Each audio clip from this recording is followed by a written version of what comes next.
Well, let's think about what a confounding variable is. And again, a confound is something that gets in the way of the interpretation of the independent variable affecting the dependent variable.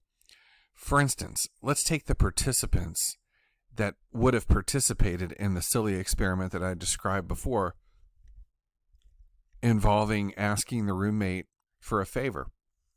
So we could argue that each participant that comes in is of a different mood, a different motivation level to complete the experiment, their health status at that moment, if they're feeling good or have an awful cold, their arousal level. What that means is sort of their central nervous system arousal, caffeination, how much rest they've had, intelligence, or if they've participated in research projects before. So you see a young person here that's going through an EEG study. I can tell by the cap, of course, and participants vary. Now, we would like to think that, particularly in a between participants experiment, that we would randomly assign people to conditions, so that if I have someone in one condition, say that's very aroused and into it, caffeinated, in a good mood, and I have somebody else that's aroused and into it in the other condition.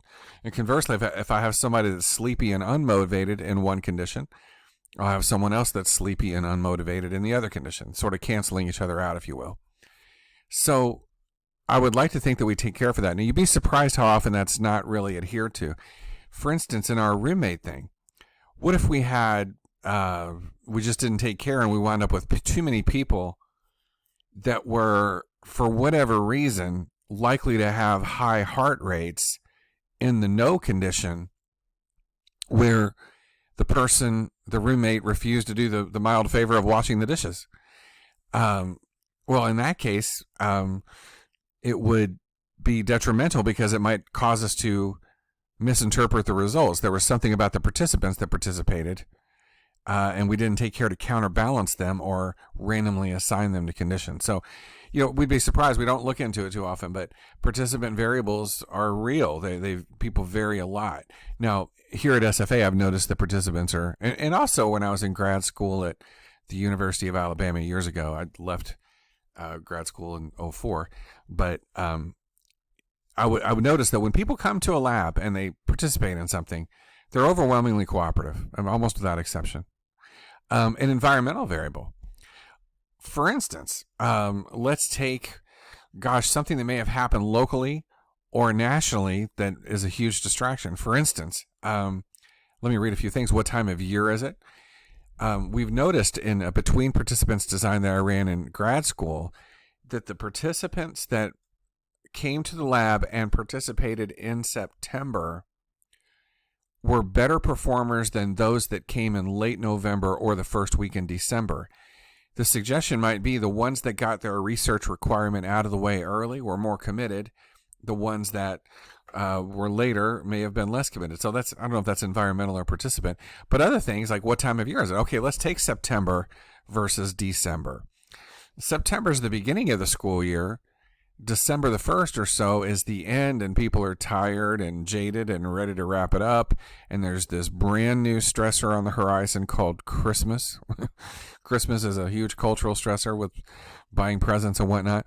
So all of those things could affect participants differently. What time of day is it?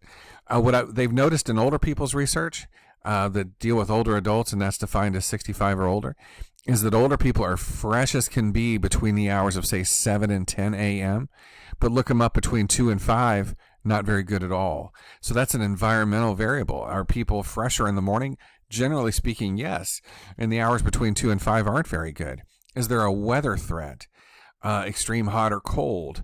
Some sort of threat of war? As I'm recording this on June 13th, 2020, there are two things going on right now that are unusual. We have the last, I shouldn't say the last, we're sort of midway through the COVID threat here in 2020. We may have opened society too early. And also, we've got the civil unrest as it's related to the death of George Floyd back on May 25th, 2020, which was Memorial Day. up in Minneapolis. So there is a lot going on, and of course, people are justifiably very emotional, and protesting justifiably around those events. Might that be a distraction to a participant? Well, sure. It doesn't have to be somebody that's directly affected, but it's really grabbed the nation's attention, as many prior events that were like it have grabbed the nation's attention. This is a really sustained and intense situation, and a clear moment of change, hopefully, in the United States, at least, and around the world. So those things are environmental variables. Might a participant act differently on June 13th than they would have on, say, June 13th, 2019? Well, sure, that's possible.